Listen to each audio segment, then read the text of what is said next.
quickly on the second inning. How did you navigate just kind of the frustrations of getting through that, but also making sure kind of you're staying settled to go back out there and then to be efficient with that? Yeah, I mean, mentally, you're down 6-1. You just gave up 6 runs. And, at some point, even in 5-game series, the bullpen usage is a thing. And gave up the homer to Acuna in 18 and got through 3 after that in kind of similar situation.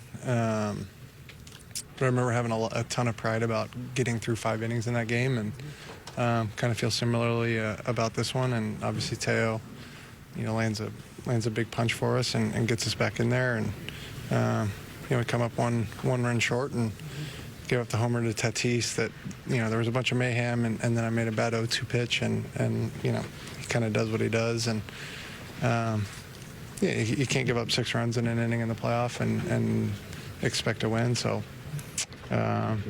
There's some things that I have some pride about that game, but at the end of the day, I put us in a really bad spot, and we fought back, and I just, the spot was too big.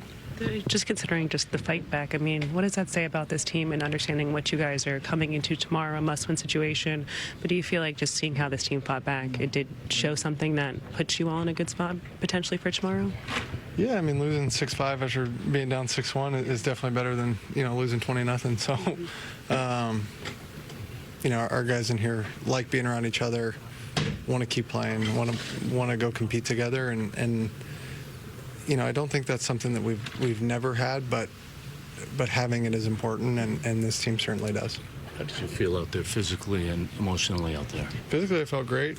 Emotionally good. I think that's just one of those squirrely innings, man. It's hard to kind of explain, some ground balls here, ground balls there, and just a weird one. Obviously, the throw to second, Machado's in kind of a weird spot. That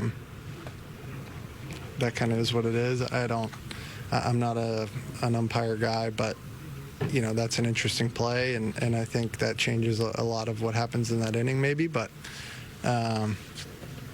all that's well and good. I give up a 2-run homer after that. So, at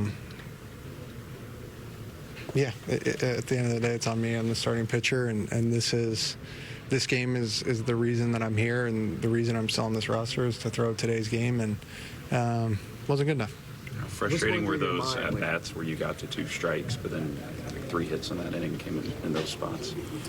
I'm not a 10, 11, 12 punch out per 9 guy like I used to be. I think going forward in my career, there's certainly some things that makes me feel like I can do that. But at this point in this year, I'm trying to get people to put the ball on the ground, and I felt pretty good about a lot of the things that I did. Obviously, the ones you're talking about are, not a ton of them were hit 110, right? So, they found spots and create momentum. I've talked ad nauseum about momentum in the playoffs, and I just couldn't make the one pitch to kind of stop it.